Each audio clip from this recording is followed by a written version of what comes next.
IT support software for the Mac operating system. The first thing you'll get is an email come through to your Gmail as shown here. You need to open up this email and then you'll see that there'll be a link for you to click on to download the software that you need to install on your Mac.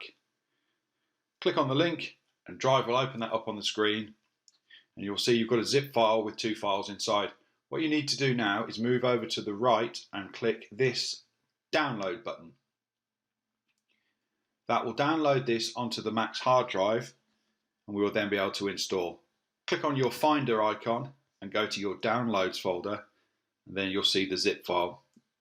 Double click that on the Mac and it extracts it automatically to another folder, which when you expand with the arrow gives you the install PKG file. Double click that file to begin the installation.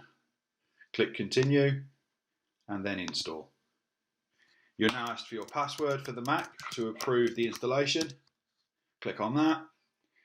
Install goes through and runs its scripts and then will complete. Click OK to allow that. And that's the installation finished. And you can click OK again to allow access to the downloads folder. Do you want to move the installer to the bin? You can choose keep. Close down the downloads window. Now what we need to do is log off the Mac and log back on again. When you restart your Mac, you'll get shown this message: enroll your device in MDM.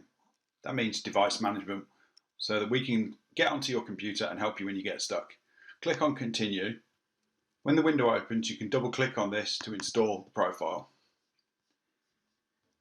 Now you go into your system preferences to do that.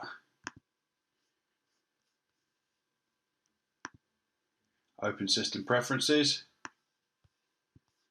Profiles,